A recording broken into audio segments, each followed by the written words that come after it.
ഓം ഹരിശ്രീ ഗണപതയേ നമ. അവിഘ്നമസ്തു. സദാശിവസമാരാധ്യം ശങ്കരാശിവമധ്യമാം അസ്മദാചാര്യപര്യന്തം വന്ദേ ഗുരുപരമ്പരാം. ഓം ശ്രീ ഗുരുഭ്യോ നമ. ബാല്യവും കൗമാരവും. ദമ്പതിമാരെ ബാല്യം കൊണ്ടേവം രഞ്ജിപ്പിച്ചു, സമ്പ്രതി കൗമാരവും സംപ്രാപിച്ചിതുമെല്ലെ. വിധിനന്ദനായ വസിഷ്ഠമഹാമുനി വിധിപൂർവകമുപനിച്ചിതു ബാലന്മാരെ. ശ്രുതികളോടു പുനരംഗങ്ങൾ ഉപാംഗങ്ങൾ സ്മൃതികൾ ഉപസ്മൃതികളും അശ്രമമെല്ലാം പാഠമായത് പാർത്താൽ എന്തൊരത്ഭുതം. അവ പാടവമേറും നിജശ്വാസങ്ങൾ തന്നെയല്ലോ. രഞ്ജിപ്പിച്ചു, സന്തോഷിപ്പിച്ചു.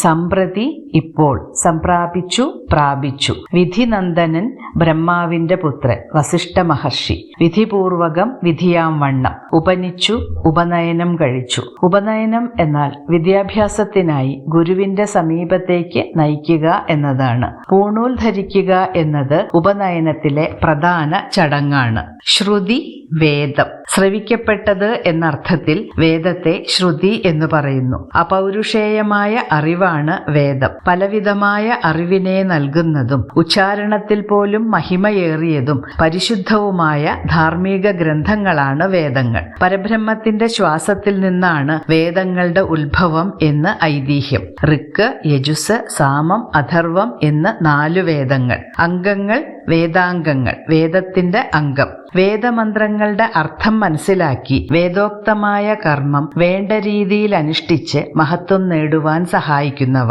ശിക്ഷ, വ്യാകരണം, ഛന്ദസ്, നിരുക്തം, ജ്യോതിഷം, കൽപ്പം എന്നിവയാണ് വേദാംഗങ്ങൾ. ഉപാംഗം വേദാംഗങ്ങൾക്ക് അംഗമായുള്ള ശാസ്ത്രം. മീമാംസ, ന്യായം, പുരാണം എന്നിവ. സ്മൃതികൾ ധർമ്മശാസ്ത്രങ്ങൾ. സ്മൃതികൾ ആചാര്യന്മാരുടെ പേരിൽ പ്രസിദ്ധമായിരിക്കുന്നു. മനുസ്മൃതി, യാജ്ഞവൽക്യ സ്മൃതി മുതലായവ. മഹർഷിമാർ മനസ്സിൽ ചിന്തിച്ചുറപ്പിച്ച് പിന്നീട് ഓർത്തെടുത്ത് മനോധർമ്മം പോലെ എഴുതിയവയാണ് സ്മൃതികൾ. ഉപസ്മൃതി സ്മൃതികളുടെ ലഘുപതിപ്പുകൾ ഉപസ്മൃതികൾ എന്നറിയപ്പെടുന്നു. ജപാലി, നചികേതസ് തുടങ്ങിയവരാണ് ഉപസ്മൃതികളുടെ കർത്താക്കൾ. അശ്രമം പ്രയാസം കൂടാതെ പാടവമേറും നിജശ്വാസങ്ങൾ തന്നെയല്ലോ. വേദാംഗങ്ങളെല്ലാം വിഷ്ണുവിന്റെ ശ്വാസരൂപങ്ങളാണെന്ന് സങ്കല്പം. അപ്പോൾ അവയെല്ലാം അനായാസം ബാലനായ ശ്രീരാമൻ ഗ്രഹിച്ചതിൽ അത്ഭുതത്തിന് എന്തിരിക്കുന്നു എന്ന് സാരം. പാടവം സാമർഥ്യം, നിജ തന്റെ, ദമ്പതിമാരെ അതായത് കൗസല്യ ദശരഥന്മാരെ തന്റെ ബാല്യകാലം കൊണ്ട് ശ്രീരാമൻ സന്തോഷിപ്പിച്ചു. ആ ബാലന്മാർ സാവകാശത്തിൽ കൗമാരത്തിലേക്ക് കടന്നു. ബ്രഹ്മാവിന്റെ പുത്രനും കുലഗുരുവുമായ വസിഷ്ഠ മഹർഷി വിധിപ്രകാരം കുട്ടികളുടെ ഉപനയനം നിർവഹിച്ചു. ശ്രുതികൾ, വേദാംഗങ്ങൾ, ഉപാംഗങ്ങൾ, സ്മൃതികൾ, ഉപസ്മൃതികൾ എന്നിവയെല്ലാം ആ ബാലന്മാർ വളരെ വേഗം പഠിച്ചതിൽ അത്ഭുതമില്ല. അവ മഹാവിഷ്ണുവിന്റെ ശ്വാസരൂപങ്ങൾ തന്നെയാണല്ലോ.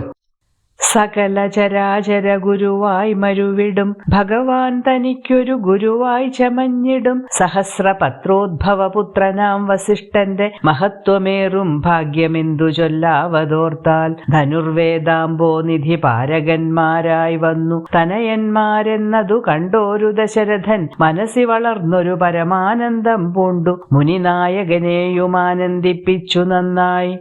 സകല ചരാചരങ്ങളുടെയും ഗുരുവായ ഭഗവാന്റെ ഗുരുവാകാൻ സൗഭാഗ്യം സിദ്ധിച്ച വസിഷ്ഠ മഹർഷിയുടെ ഭാഗ്യത്തിന്റെ മഹത്വത്തെക്കുറിച്ചാണ് ആചാര്യൻ ഇവിടെ വർണ്ണിക്കുന്നത്.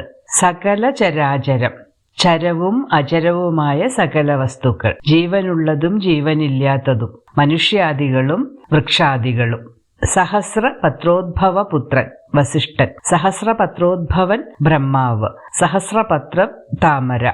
ധനുർവേദാംഭോനിധി, ധനുർവേദമാകുന്ന അംഭോനിധി, അംഭോനിധി സമുദ്രം. ധനുർവേദം അസ്ത്രവിദ്യാശാസ്ത്രം. പാരകന്മാർ അക്കര കടന്നവർ, മറുകര കണ്ടവർ. ധനുർവേദാംഭോനിധി പാരകന്മാർ, അസ്ത്രവിദ്യയുടെ മറുകര കണ്ടവർ, അതായത് അസ്ത്രവിദ്യ മുഴുവനും മനസ്സിലാക്കിയവർ. സകല ചരാചരങ്ങളുടെയും ഗുരുവായി മരുവുന്ന ഭഗവാന്റെ ഗുരുവായി തീരാൻ സൗഭാഗ്യം സിദ്ധിച്ച ബ്രഹ്മാവിന്റെ മകനായ വസിഷ്ഠ മഹർഷിയുടെ ഭാഗ്യത്തിന്റെ മഹത്വത്തെക്കുറിച്ച് പറഞ്ഞറിയിക്കുക സാധ്യമല്ല. ധനുർവിദ്യയിൽ തന്റെ പുത്രന്മാർ അഗാധമായ അറിവ് നേടിയതിൽ ദശരഥ മഹാരാജാവ് പരമാനന്ദം അനുഭവിച്ചു. സന്തോഷവാനായ ദശരഥൻ ഗുരുവായ വസിഷ്ഠ മുനിയെയും നന്നായി ആദരിച്ചു. ആമോദം വളർന്നുള്ളിൽ സേവ്യ സേവകഭാവം രാമലക്ഷ്മണന്മാരും കൈക്കൊണ്ടാരതുപോലെ കോമളന്മാരായി മേവും ഭരതശത്രുഘ്നന്മാർ സ്വാമി ഭൃത്യഗഭാവം കൈക്കൊണ്ടാരനുദിനം. രാഘവനതുകാലമേകദാ കുതൂഹലാൽ വേഗമേറിയിടുന്നോരു തുരകരത്നമേറി പ്രാണസംമിതനായ ലക്ഷ്മണനോടും ചേർന്നു ബാണതൂണീരഗഡ്ഗാധ്യായുധങ്ങളും പൂണ്ടു കാനനദേശേ നടന്നിടിനാൻ. നായാട്ടിനായി കാണായ ദുഷ്ടമൃഗസഞ്ചയം കൊല ചെയ്താൻ. സേവ്യസേവകഭാവം, സേവിക്കപ്പെടുന്നവനും സേവിക്കുന്നവനും എന്ന അവസ്ഥ. സ്വാമി ഭൃത്യകഭാവം, സ്വാമിയും ഭൃത്യകനും എന്ന അവസ്ഥ. സ്വാമി യജമാനൻ, ഭൃത്യകൻ എളിയ ഭൃത്യൻ. രാഘവൻ രഘുവിന്റെ വംശത്തിൽ ജനിച്ചവൻ.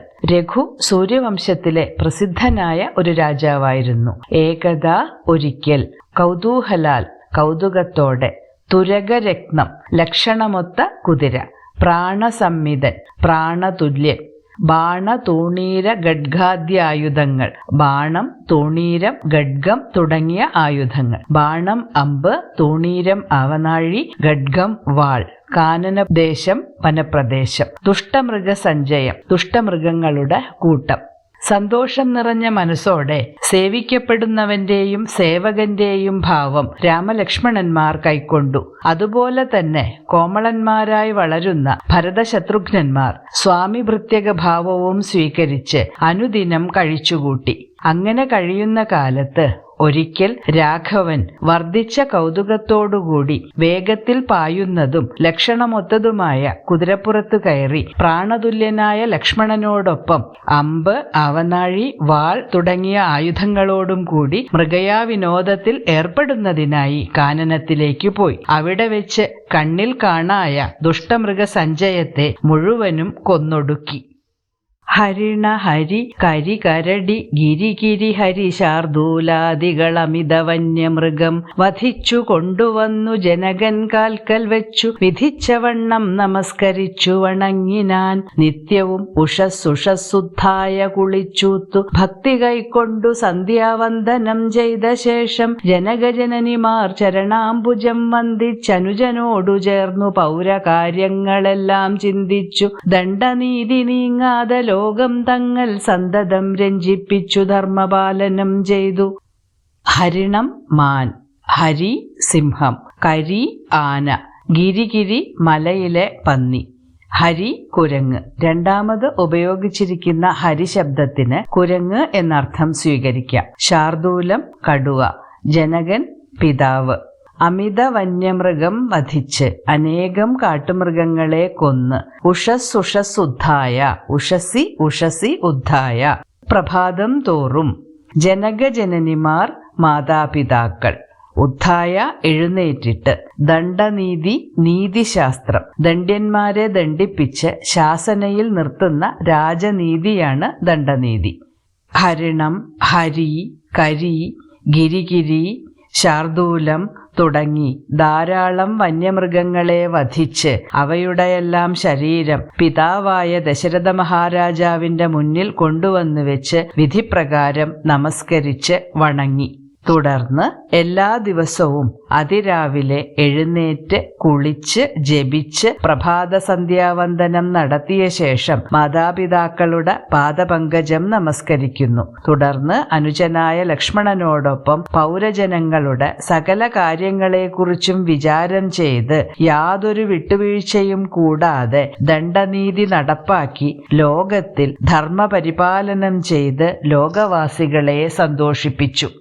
ബന്ധുക്കളോടും ഗുരുബോധന്മാരോടും ചേർന്നു സന്തുഷ്ടാത്മനാമൃഷ്ടഭോജനം കഴിച്ചത ധർമ്മശാസ്ത്രാദി പുരാണേതിഹാസങ്ങൾ കേട്ടു നിർമ്മല ബ്രഹ്മാനന്ദലീന ചേതസാ നിത്യം പരമൻ പരാപരൻ പരബ്രഹ്മാഖ്യൻ പരൻ പുരുഷൻ പരമാത്മാ പരമാനന്ദമൂർത്തി ഭൂമിയിൽ മനുഷ്യനായി അവതാരം ചെയ്ദേവം ഭൂമിപാലകവൃത്തി കൈക്കൊണ്ടു വാണിയിടിനാൻ ചേതസാ വിചാരിച്ചു കാൺകിലോ പരമാർത്ഥമേതുമേ ചെയ്യുന്നോനില്ലല്ലോ വികാരവും ചിന്തിക്കിൽ പരിണാമമില്ലാതൊരാത്മാനന്ദം എന്തൊരു മഹാമായ വൈഭവം ചിത്രം ചിത്രം.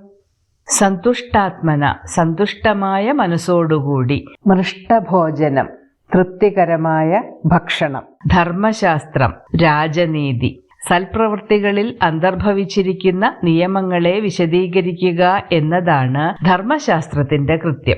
നിർമ്മല ബ്രഹ്മാനന്ദ ലീനചേതസ പരിശുദ്ധമായ ബ്രഹ്മാനന്ദത്തിൽ ലയിച്ച മനസ്സോടുകൂടി, ലീനം ലയിച്ചത്, ചേതസ മനസ്സുകൊണ്ട്, ഭൂപാലകവൃത്തി ഭൂപാലകന്റെ ജോലി, ഭൂപാലകൻ രാജാവ്, വികാരം മാറ്റം, പരിണാമം മാറ്റം, ചിത്രം അദ്ഭുതകരം.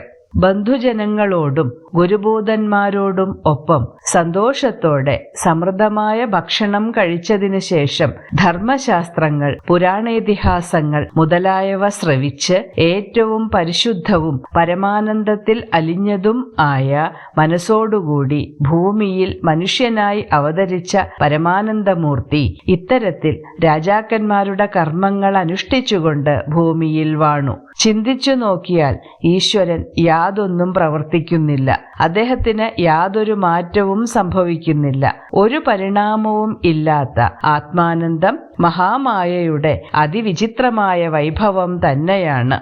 യാതൊരു പ്രവൃത്തികളും ചെയ്യാതെ യാതൊരു മാറ്റത്തിനും വിധേയനാവാതെ ആത്മാരാമനായി വർത്തിക്കുന്ന ആദിനാരായണൻ ഭൂമിയിൽ മനുഷ്യനായി അവതാരമെടുത്ത് രാജധർമ്മങ്ങൾ അനുഷ്ഠിച്ച് മനുഷ്യനെ പോലെ ജീവിക്കേണ്ടി വന്നത് മഹാമായയുടെ അത്യത്ഭുതകരമായ വൈഭവം ഒന്നുകൊണ്ട് മാത്രം തന്നെയാണ്.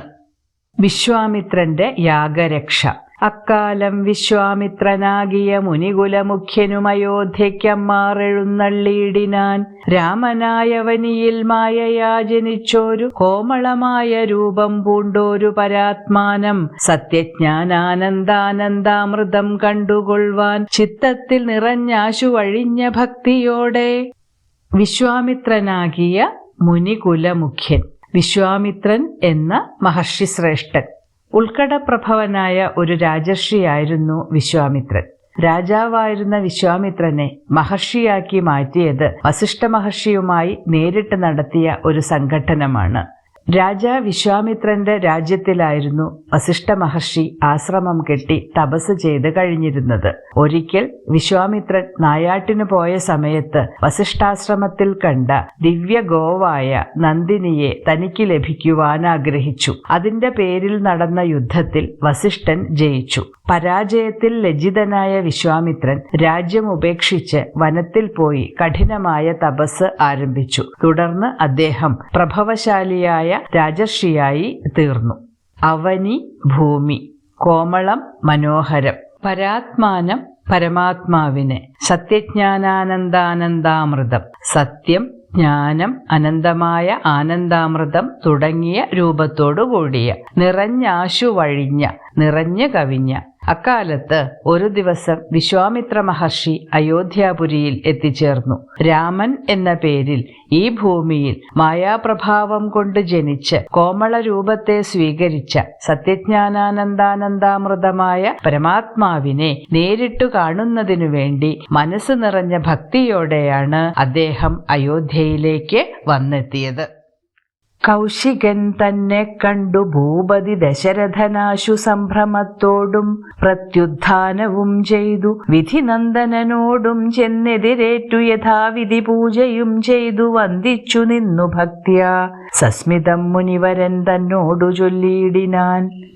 കൗശികൻ വിശ്വാമിത്രൻ. കുശൻ എന്ന പ്രസിദ്ധനായ രാജാവിന്റെ വംശത്തിൽ ജനിച്ചതിനാൽ വിശ്വാമിത്രന് കൗശികൻ എന്നുകൂടി പേരുണ്ട്. ഭൂപതി രാജാവ്, ആശു പെട്ടെന്ന്. പ്രത്യുത്ഥാനം ചെയ്യുക, അതിഥിയെ ആദരിക്കുന്നതിനു വേണ്ടി ബഹുമാനപൂർവം എഴുന്നേറ്റ് നിൽക്കുക. വിധിനന്ദനൻ ബ്രഹ്മപുത്രനായ വസിഷ്ഠൻ യഥാവിധി വിധിയാം വണ്ണം സസ്മിതം പുഞ്ചിരിച്ചുകൊണ്ട് വിശ്വാമിത്ര മഹർഷിയെ കണ്ടപ്പോൾ ദശരഥ മഹാരാജാവ് മനസ്സ് നിറഞ്ഞ ഭക്തിയോടും ഒപ്പം പരിഭ്രമത്തോടും കൂടി കുലഗുരുവായ വസിഷ്ഠ മഹർഷിയോടൊപ്പം അദ്ദേഹത്തെ വിധിയാം വണ്ണം പൂജിച്ച് ഭക്തിപൂർവം വന്ദിച്ച് സ്വീകരിച്ചാനയിച്ചു. അതിനുശേഷം പുഞ്ചിരി തൂകിക്കൊണ്ട് മഹർഷീശ്വരനായ വിശ്വാമിത്രനോട് ഇപ്രകാരം പറഞ്ഞു: അസ്മജ്ജന്മവുമിന്നു വന്നിതു സഫലമായി നിന്തിരുവടി എഴുന്നള്ളിയ മൂലം കൃതാർത്ഥാന്തരാത്മാവായിതു ഞാനിഹ തപോനിധേ. ഇങ്ങനെയുള്ള നിങ്ങൾ എഴുന്നള്ളിയിടും ദേശം മംഗലമായി വന്നാശു സമ്പത്തും താനേ വരും. എന്തോന്നു ചിന്തിച്ചെഴുന്നള്ളിയതെന്നും ഇപ്പോൾ നിന്തിരുവടി അരുൾ ചെയ്യണം ദയാനിധേ. എന്നാലാകുന്നതെല്ലാം ചെയ്വൻ ഞാൻ മടിയാതെ ചൊന്നാലും പരമാർത്ഥം താപസകുലപതേ. അസ്മത് ജന്മം, എന്റെ ജന്മം. കൃതാർത്ഥാന്തരാത്മാവ്, കൃതാർത്ഥമായ അന്തരാത്മാവോട് കൂടിയവൻ. അന്തരാത്മാവിന് ജീവാത്മാവ്, സൂക്ഷ്മശരീരം, മനസ്സ് എന്നെല്ലാം അർത്ഥം പറയാം. ഇവിടെ മനസ്സ് എന്നർത്ഥം സ്വീകരിക്കാം. മംഗലം, ഐശ്വര്യപൂർണം. ആശു, പെട്ടെന്ന്. അല്ലയോ വിശ്വാമിത്ര മഹർഷേ, അങ്ങ് ഇന്ന് ഇവിടേക്ക് എഴുന്നള്ളിയതിനാൽ എന്റെ ജന്മം സഫലമായി. അല്ലയോ താപസശ്രേഷ്ഠ, ഞാൻ കൃതാർത്ഥനുമായി. അങ്ങയെപ്പോലുള്ള മഹാത്മാക്കൾ എത്തിച്ചേരുന്ന പ്രദേശങ്ങൾ എല്ലാം തന്നെ സമ്പന്നവും ഐശ്വര്യപൂർണവും ആയിരിക്കും. ദയാനിധേ, അങ്ങയുടെ ഇവിടേക്കുള്ള വരവിന്റെ ഉദ്ദേശം എന്താണ്? അങ്ങ് അത് വ്യക്തമാക്കിയാലും എന്നാൽ കഴിയുന്നതെല്ലാം തന്നെ ഞാൻ യാതൊരു മടിയും കൂടാതെ അങ്ങേക്ക് ചെയ്തു തരും. അല്ലയോ താപസകുലപതേ, അങ്ങ് പരമാർത്ഥം അരുളി ചെയ്താലും. വിശ്വാമിത്രനും പ്രീതനായരുൾ ചെയ്തിടിനാൻ വിശ്വാസത്തോടു ദശരഥനോടതു നേരം. ജ്ഞാനമാവാസ്യ തോറും പിതൃദേവാദികളെ ധ്യാനിച്ചു ചെയ്തിടുന്ന ഹോമത്തെ മുടക്കുന്നോർ മാരീച സുബാഹു മുഖ്യന്മാരാം നക്തഞ്ജലന്മാരിരുവരും അനുചരന്മാരായുള്ളോരും അവരെ നിഗ്രഹിച്ചു യാഗത്തെ രക്ഷിപ്പാൻ അവനീപതേ രാമദേവനെ അയക്കേണം. പുഷ്കരോദ്ഭവപുത്രൻ തന്നോടു നിരൂപിച്ചു ലക്ഷ്മണനെയും കൂടെ നൽകണം മടിയാതെ. നല്ലതു വന്നിടുക നിനക്കു മഹീപതേ, കല്യാണമതേ കരുണാനിധേ നരപതേ. ചിന്താചഞ്ചലനായ പങ്ക്തിസ്യന്തന നൃപൻ മന്ത്രിച്ചു ഗുരുവിനോടേകാന്തേ ചൊല്ലിയിടിനാൻ. അമാവാസ്യ, കറുത്തവാവ്. പിതൃദേവാദികൾ, പിതൃക്കൾ, ദേവന്മാർ തുടങ്ങിയവർ. മാരീച സുബാഹു മുഖ്യന്മാർ, മാരീചൻ, സുബാഹു മുതലായവർ.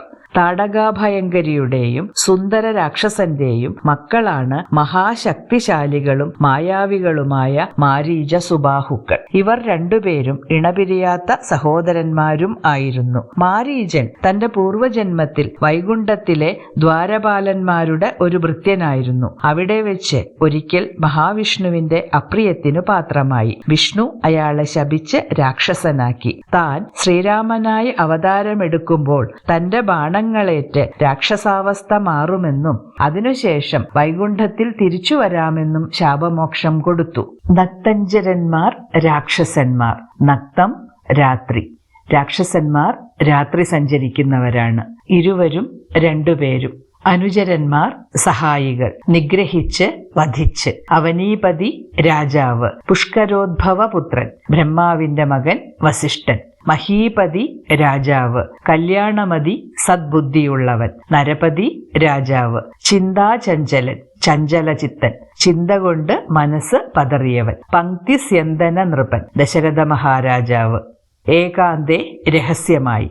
സംപ്രീതനായ വിശ്വാമിത്രൻ ആത്മവിശ്വാസത്തോടുകൂടി ദശരഥ മഹാരാജാവിനോട് ഇപ്രകാരം പറഞ്ഞു: ഞാൻ കറുത്തവാവു ദിവസങ്ങളിൽ പിതൃക്കളെയും ദേവകളെയും ധ്യാനിച്ചുകൊണ്ട് ഹോമം നടത്തുക പതിവുണ്ട്. ആ അവസരങ്ങളിൽ മാരീചൻ, സുബാഹു എന്നീ രാക്ഷസന്മാർ അവരുടെ അനുചരന്മാരോടൊപ്പം വന്ന് എന്റെ യാഗം മുടക്കുന്നു. അവരെ നിഗ്രഹിച്ച് യാഗം സംരക്ഷിക്കാനായി ശ്രീരാമചന്ദ്രനെ എന്നോടൊപ്പം അയക്കണം. അല്ലയോ മഹാരാജാവേ, വസിഷ്ഠ മഹർഷിയോട് കൂടിയാലോചിച്ച് ലക്ഷ്മണകുമാരനെയും മടികൂടാതെ അയക്കണം. മഹാരാജാവേ, മംഗലസ്വരൂപ, കരുണാവാരിധേ, രാജശ്രേഷ്ഠ, അങ്ങനെ ചെയ്താൽ തീർച്ചയായിട്ടും അങ്ങേക്ക് നല്ലതു വരും. വിശ്വാമിത്രന്റെ വാക്കുകൾ കേട്ട് ചഞ്ചലചിത്തനായ ദശരഥൻ രഹസ്യമായി വസിഷ്ഠ മഹർഷിയോട് ഇപ്രകാരം പറഞ്ഞു.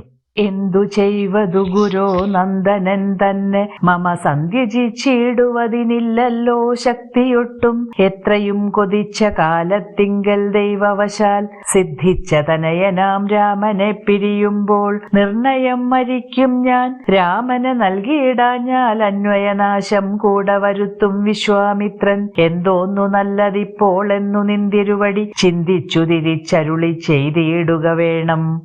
നന്ദനൻ മകൻ, സന്ധ്യജിക്കുക, ഉപേക്ഷിക്കുക. ദൈവവശാൽ, ദൈവാനുഗ്രഹം കൊണ്ട്. തനയൻ മകൻ, അന്വയനാശം, വംശനാശം. അല്ലയോ മഹാഗുരു, ഞാൻ എന്താണ് ചെയ്യേണ്ടത്? പ്രിയപുത്രനായ ശ്രീരാമചന്ദ്രനെ പിരിയുവാൻ എനിക്ക് ഒട്ടും തന്നെ ശക്തിയില്ല. അത്രമാത്രം ആഗ്രഹിച്ചതിന്റെ ഫലമായി ദൈവാനുഗ്രഹം കൊണ്ട് എനിക്ക് ലഭിച്ച രാമകുമാരനെ പിരിയേണ്ടി വന്നാൽ തീർച്ചയായും ഞാൻ മരിച്ചുപോകും. എന്നാൽ രാമനെ വിശ്വാമിത്രനോടൊപ്പം അയച്ചില്ലെങ്കിൽ വിശ്വാമിത്ര മഹർഷി എന്റെ വംശത്തെ ഒന്നോടെ നശിപ്പിക്കുകയും ചെയ്യും. അതുകൊണ്ട് എന്താണ് ചെയ്യേണ്ടത് എന്ന് അങ്ങ് ആലോചിച്ച് അരുളി ചെയ്യണം.